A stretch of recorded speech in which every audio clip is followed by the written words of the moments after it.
chorus sound in there. I just want to hear it in there.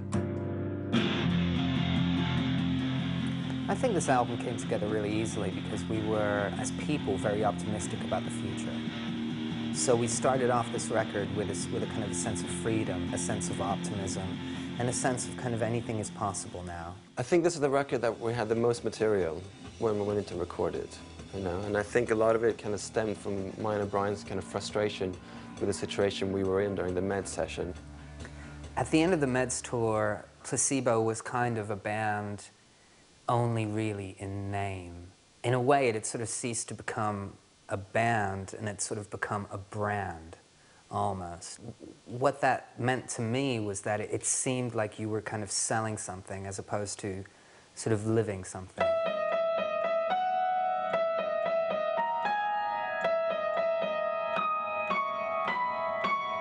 I've spent the past 15 years of my life sort of creating a world where, you know, creating a sort of an alternative universe where you don't really need to go to work at the same time of day every day, that you don't have to hate the people that you work with, that you don't have to sit at a desk and do things which are soul-destroying.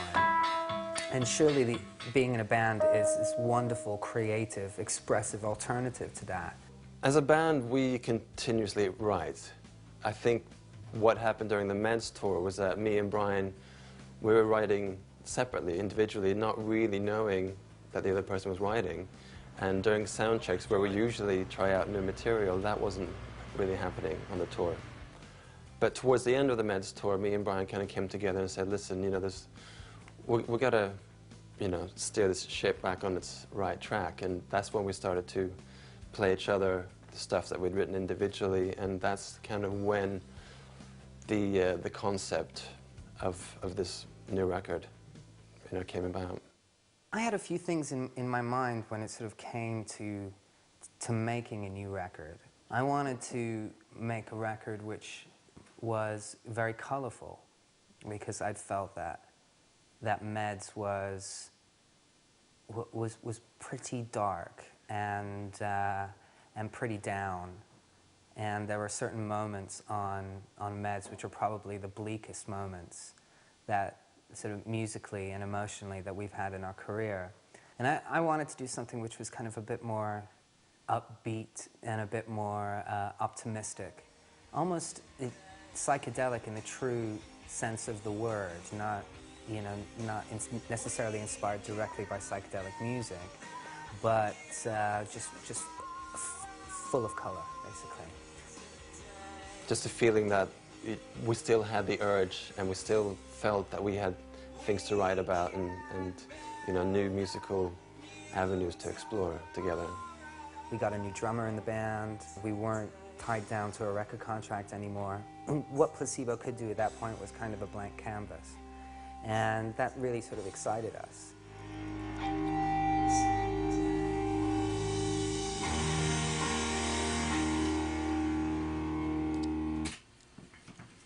Really nice stuff in there. Yeah, really exciting. I feel a little spent. Come on in.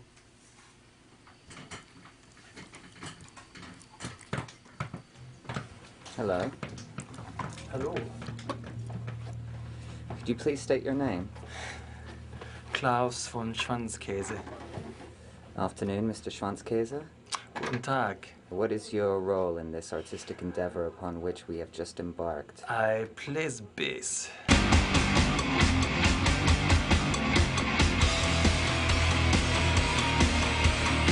I stroke my strings.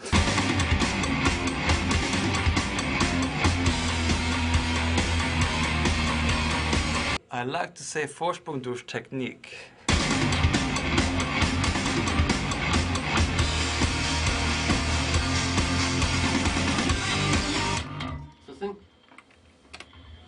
Sehr gut. Supergeil. Alles klar, Herr Kommissar.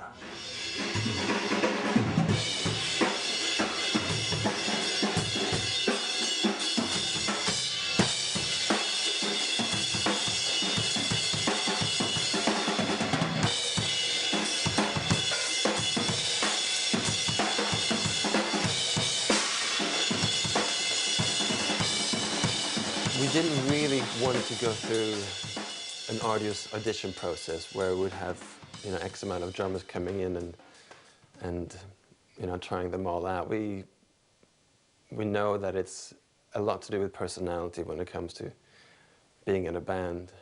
We were looking for somebody whose enthusiasm could rub off on us, who would experience all of these things that we'd already experienced for the first time, and for their excitement to kind of raise us up out of our sort of mid-30s jadedness, you know, and kind of make us into kids again. That is certainly one of the things that Steve has brought to the band. This sort of freshness, this I'll try anything, you know, this kind of excitement. We toured the States in the beginning of the Meds tour, and we had a band called Everline support us, and Steve Forrest was the drummer in that band then. It wasn't until, you know, over a year later when news kind of got out that that Placebo was a man down, and that there was perhaps, you know, a vacant space on the drum stool, that lots of drummers started getting in touch, one of which was Steve Forrest. Early '07 to, you know, later in '08, almost that entire year, I spent looking for work, looking for bands, and there's really good friends of mine, a band called We Are the Fury from Toledo, Ohio, that we had done some tours with previously. So they gave me a call and said, right, why don't you do some tech work for us, you know, kind of stay busy and get out there on the road. So I was out there doing that, and about halfway through, my mom's giving me calls, and she, you know, she's like, hey, remember that band that you toured with, Placebo? Yeah, she's like, well, I was just online, and I noticed that their drummer had left and needed a drum, but they specifically put out a thing saying, you know, we're not looking for a drummer right now at this time. So I figured, I was like, all right, well, I had made this video resume with one of my mates that had done some videos for us. So I was like, well, I'll get the contact information, send them this little video resume, say, hey, you know, my name's Steve, I know you're not looking for anybody, but if and when you do start looking for me, maybe consider me. And I was like, I remember sending it to the manager, and like being like really nervous and like, oh, you know, really wanting this gig, and like the day after, something like that, Alex Weston, the manager, emailed me back and said, hey, yeah, are you free tomorrow? Let's have a chat. And like 5 minutes after, I mean, I was just like bouncing off the walls at this point. And about 5 minutes later, I get a phone call, and it's like, hey, this is Steve.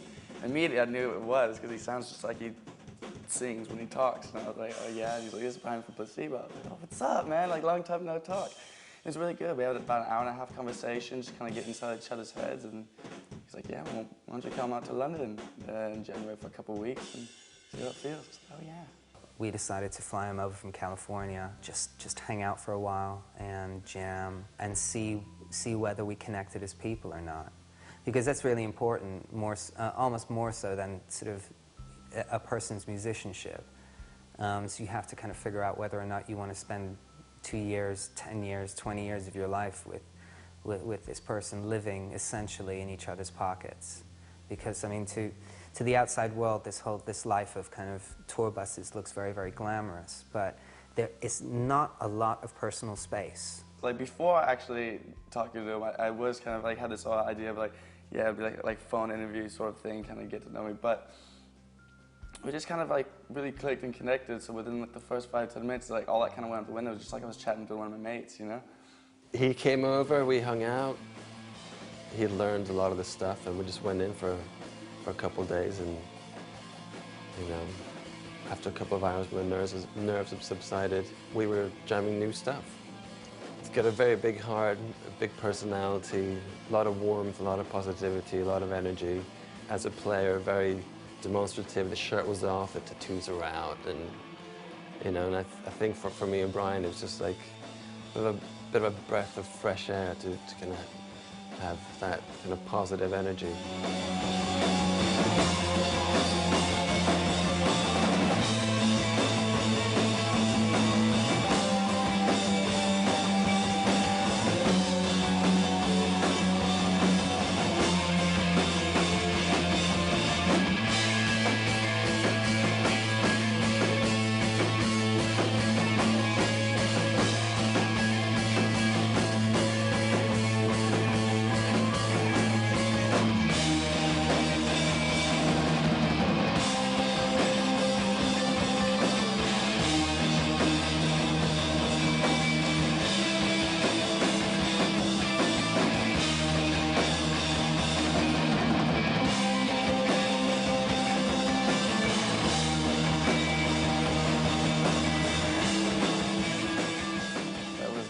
nerve-wracking. I remember because Alex, she told me, she's like, no, don't worry, just here's the records I've done, just get familiar with the music. And I was like, nah, fuck that. I'm gonna learn every record. I want to be like, I thought I had this envision of like an audition. So I was like, I want to be more than ready. If they ask me to play one song, I'll say, right, name any track type thing. And so I got over here, and I've always wanted to come to London anyway. So it was really like fantastic on the touristy side of it, but also coming over here. So it was really exciting, and I didn't know what to expect. I didn't know how they were going to play, and because also their style was so much different than what I'd been used to playing. I was really curious to see how we would kind of mesh, you know, in our playing. So it was a lot of excitement. There's some video of me on doing like this tour, and I'm like this, you know, happy gay little schoolboy. He's like, yay! You know, like, it's like uber excited. So lots of smiles, that's for sure.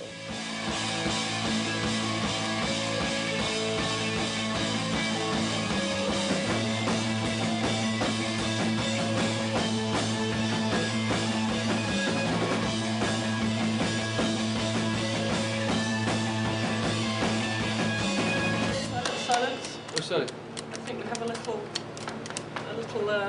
announcement to make. Kind of. So, what, are you pregnant? The boys have come to a decision on the album. Who they'd like to play on the album. Yeah. And they'd love it as you. Well, give it. Approved and confirmed, Steve, if you're up for it. Good. Yes, fuck yes, man. That's good. It's gonna. Oh yes. Oh, I think he's just broken a rib. I gotta go around. Watch the ribs. Oh, Jesus. Oh. Yes. Oh yes. Great stuff springs to mind, you know. But, yeah, well done. That's great. Welcome You look happy, man. And again. Yeah? This is just magical.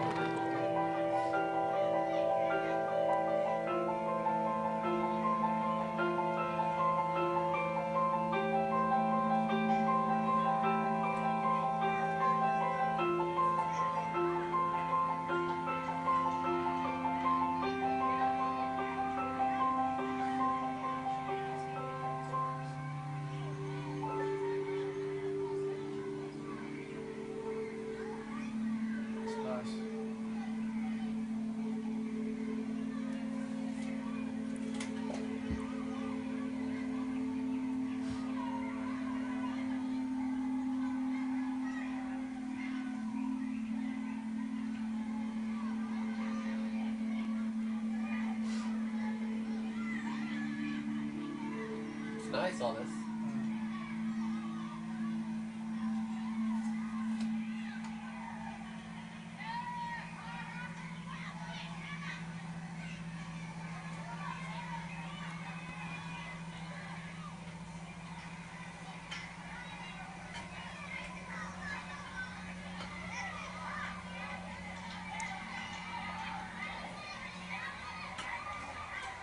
Yes, it definitely felt like a fresh start making a record. I mean, every time you go into the studio, you are aware that it could be a fresh start, but it's very difficult not to fall into sort of methods and, you know, and techniques that you've used in the past. So when you work with different people, they're going to bring their own slant on it and you know, a different approach. So yes, it definitely felt like a new beginning. It felt like sort of, you know, Placebo Mark III, I guess. It's just the nature of the sound. We'd made 5 records here in Europe with 5 European producers. We felt a change of scene, since there was a change of lineup, it'd be a good idea for us as a band to take ourselves out of our sort of comfort zone in a way. And David Bottrell, with his sort of credentials, Tool, Muse and Deus, we thought that he could, you know, capture a more live and a bigger sounding record than what we made before. We decided to work with David Bottrell because we really wanted to make an impact with this record. We really wanted to do something sonically that was enormous. And there's a lot of people that you can work with who can do that, but Dave Bottrell has been, you know, has recorded and produced and mixed Tool. several times over the years. That's kind of why he kind of came to mind. What we really wanted to do was to make a record that was ridiculously powerful. So what do when you want to make a record like that? You look for people who've made ridiculously powerful records in the past. Very easy to get along with, very professional, not sycophantic, took the songs for what they were, and very much had the song in mind, you know, what did the song need? He has excellent people skills. He really, really knows how to sort of get the best out of a musician.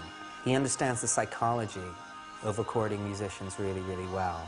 So you don't really notice that he's doing it at the time, but he is everything the way that he communicates with you is really all about getting the best performance out of you, making you feel the most at ease, never really under pressure, and he always makes you feel like what you're doing is worthwhile, even if it's a mistake, which I think is truly excellent. And you can tell that he's got a great deal of experience working with a lot of crazy people, I think, you know, in order to be so refined in his psychology towards bands.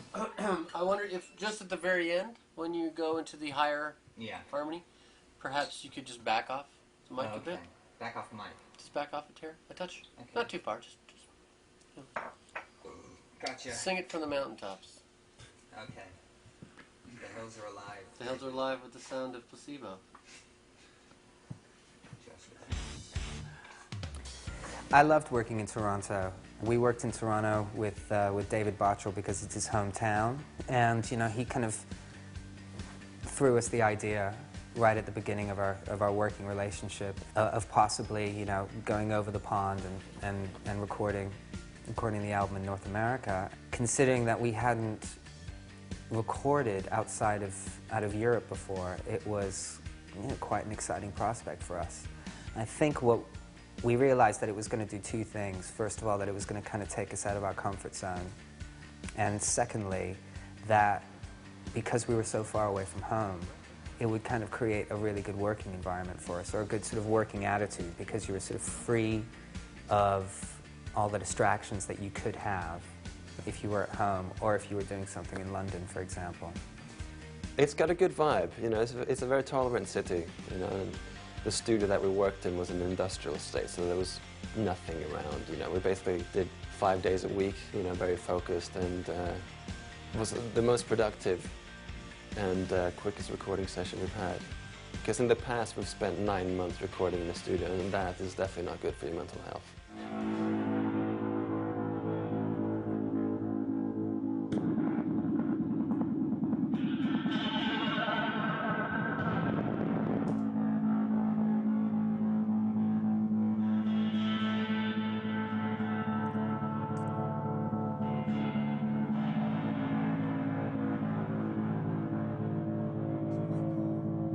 It's quite cool. How's the high strings?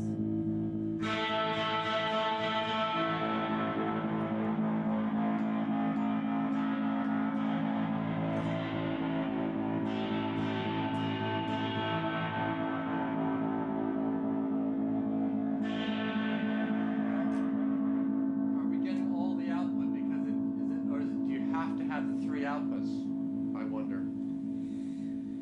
I think it's so that you can plug it into 3 different amps. Yeah. But is it each pickup goes to a different... They're all on now. They're all All on. the pickups are on. And they're all coming out that one hole. Yeah.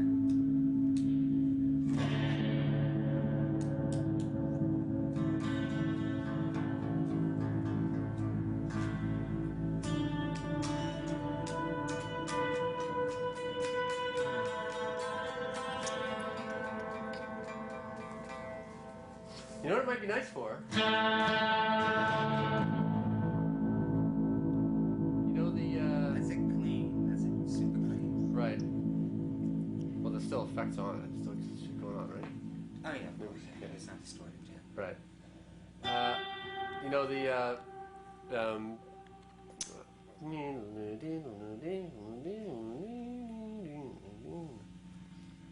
Come undone.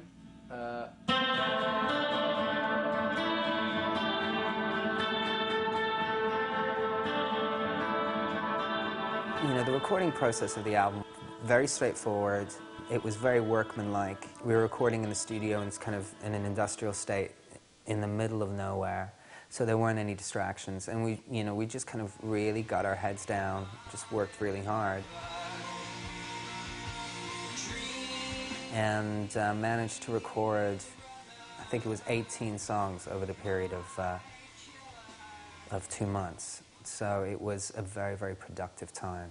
It was one of the funnest experiences I've ever had recording music, you know.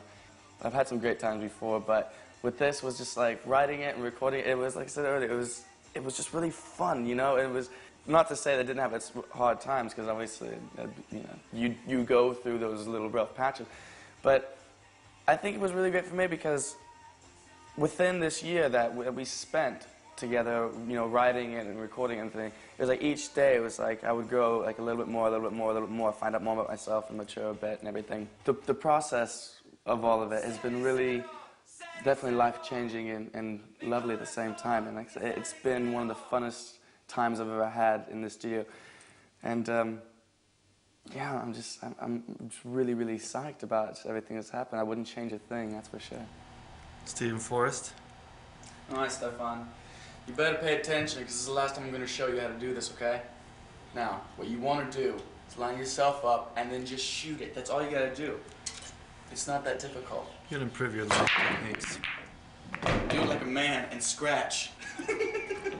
I mean, it took a while to get used to being away from home. You know, that was the one big thing, and you know, living in a hotel room. But once we got into making the record, it was pretty smooth running. It's important not to choke songs or to squeeze a life out of them. You know, you have to keep the initial kind of vibe that you had when you wrote it, you know, even into the recording stage. And David was very good at sort of just gauging the mood of the band, and you know, if one of us was kind of struggling, you know, getting a part down, then we'd just move on. I think my head was pretty much where it usually is, and that I always feel like there is so much room for improvement. I think the day that I don't start to feel that then it's time to give up, or to stop, or to take, like, you know, a really long vacation. So really, my main focus was just was to try stretch my abilities as a singer and a guitarist as far as I possibly could, as far as humanly was possible within this body.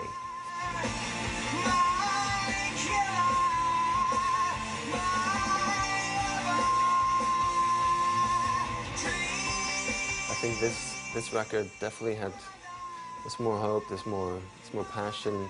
It was almost like we'd found our old way of working together, you know, because the band started with me and Brian back in '93, and you know, in its front room in a council flat, and it kind of felt that we've got what came back to that working relationship where it was very open, and the egos were left at the door, and it was a much more open discussion about what we wanted the songs to be. We're late starting. Where's my goddamn latte?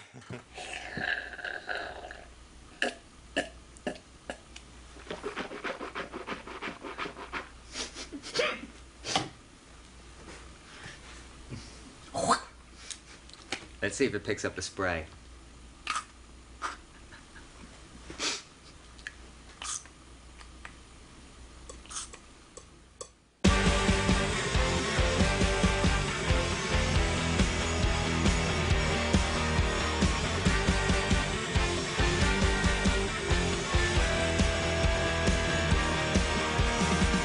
Why have we chosen to put horns on this record? Well, we kind of, since we use strings on Meds, we started asking ourselves the question, well, what do you do after you use strings?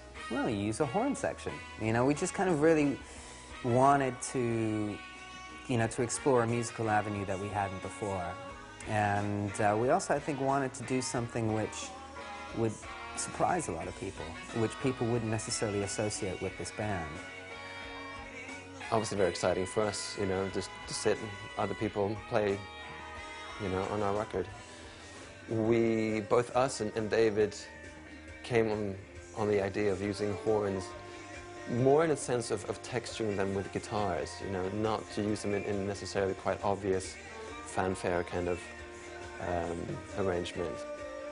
So it was also something new, a new sonic palette for us to play with.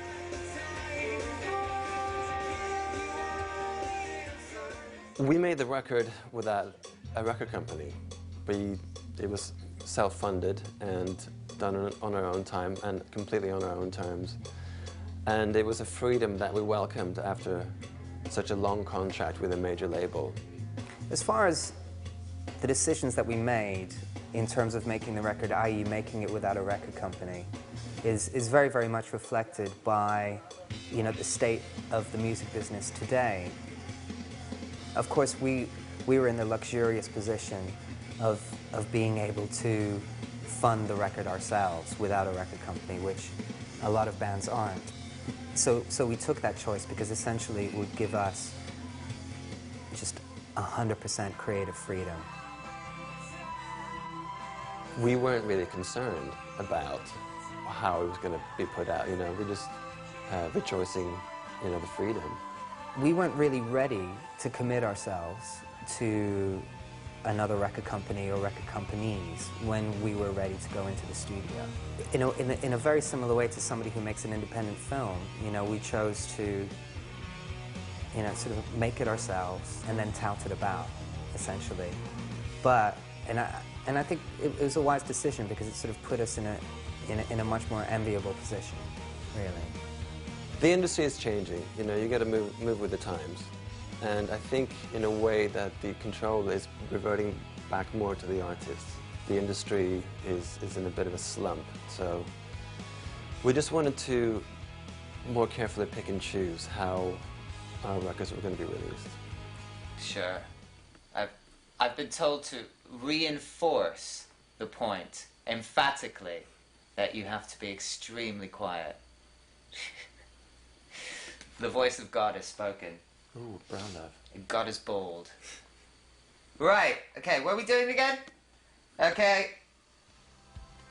Well, what we've done now is we've gone with a smaller label and also a contract that doesn't run for such a long period of time because it kind of left us with a little bit of a bitter taste in our mouths, you know, just to be part of such a huge corporation where a contract is a contract and it's hard to get out of, you know, it's a bit shackling, you know. So, here we are in my isolation booth. They put me in here because I'm trouble, you know, and I need to be contained. And presently I've been enjoying myself with this little box here called the Maestro Rhythm, which has proved to be sort of the beginnings, the foundations for a song called The Extra. And this is something I've never really done before, but it's essentially a drum machine, quite a prehistoric one, with these presets here. You've got bossa nova, samba, rumba, swing, Dixie, march, and waltz. The one that we're using is called Go-Go, because we're particularly inspired by Wham on this album. So I can turn it on and off with this little foot switch here. To which I start adding effects such as distortion.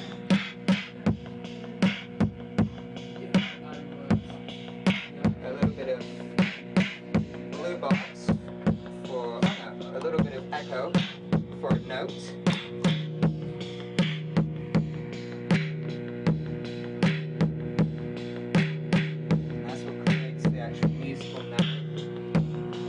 Up a little bit, another delay pedal.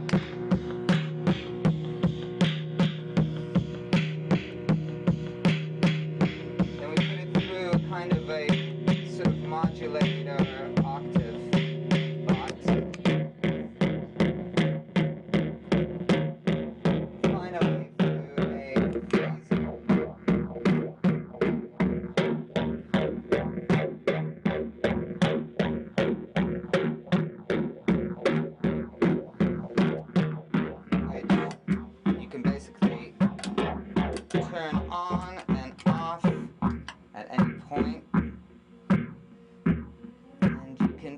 whole song with your feet. Wow.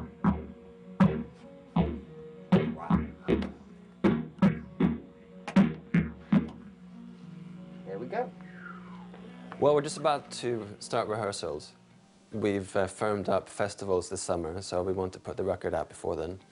And we also want to rehearse and become, you know, the tight rock band that we want to be. Our plans for the next year are our plans for the next 2 years, you know, really, which is always the ridiculously daunting prospect of leaving your home for like 2 years of your life and traveling around the world, losing all points of reference and sort of waking up in a different town every day.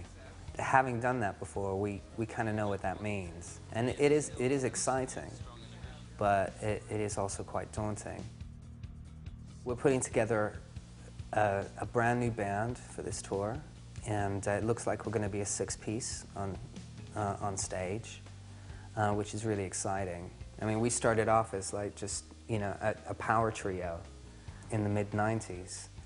To have kind of doubled the personnel in 10, 15 years, you know, probably means that the scope of the music, or, you know, the complexity of the sound has kind of like doubled in order for it to necessitate 6 people to reproduce it live. So it's very exciting. And, you know, we're also the type of band that doesn't necessarily go on tour and recreate down to the very, very last note the songs as they were recorded, you know, on the record. So the idea of kind of using the record as a sort of, you know, starting point and building arrangements on top of that with a whole new live band is really very exciting.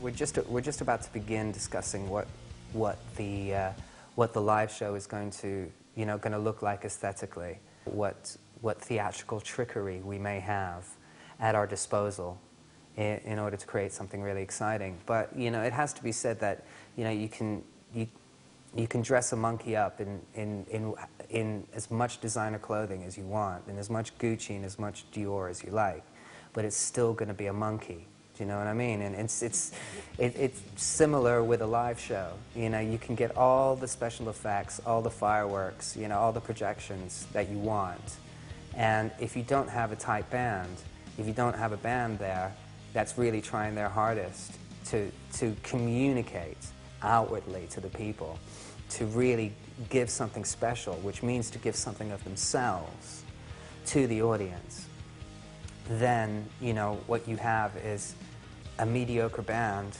with a very expensive stage set. Oh, just the thought of it, but I know, like, as soon as you get up there and kind of get settled in, you're like nervous, and you ding, okay, then it's gone, and it's like, all right, and we're off, and it just kind of all goes from there. I find it best for me not to think too much about it, because if I do, my head starts to spin a little bit. I'm personally psyched about it. I'm like really excited, you know what I mean? It's like I can't wait to go at that. I mean, I'm a touring musician, man. I love being in the studio and everything, but there's nothing like being live, you know? It's like, that's when you can just let it all out and really just like, boom. And just the whole, you know, going on tour and seeing these different places and playing with these different bands and obviously, yeah, playing in front of that many people, it's like, it's terrifying, but it's a really good terrifying, because that's half the rush, isn't it? You know, like, the old pre-show jitters. I know I'm probably gonna puke, vomit, and shat myself, but it'll be. I'm really excited about it. I'm curious to see how it'll all go. Yeah, this is my first time touring for this amount of time and going to this many places. I'm gonna take lots of photos. Our main focus has to remain the musicianship and the delivery of these songs. And we will deliver them in the way that we feel is the most soulful, which may not necessarily be exactly the way that everybody in the audience wants to hear them, but it will be the way which makes the most emotional sense at that point in time.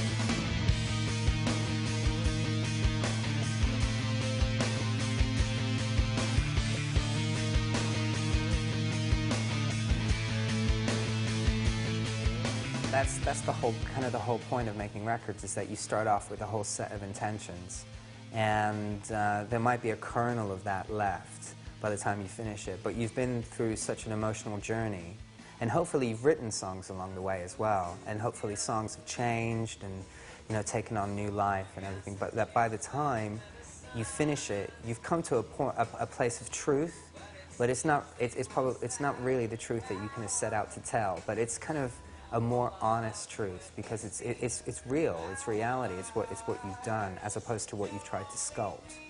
If you manage to remain natural in the recording studio, then, you know, the truth that you come up with at the end will be infinitely more accessible to other human beings than one that you tried to sort of maybe squeeze into, you know, into a box that it didn't fit into. Wouldn't know where to begin. One of the things that Steve said when he joined, when he came into the band, was that he wanted to make the band sound like it's, you know, capture the live energy. And I think we've done that with this record. I think we've made a record which is almost the flip side of Meds. I think we've made a record about choosing life, choosing to live, about stepping out of the darkness and into the light. Not necessarily turning your back on the darkness, because it's there and it's essential and it's a part of who you are, but more about the choice of actually standing in the sunlight instead, and feeling the potential, you know, that each of us really sort of has within ourselves in order to be who we really are meant to be.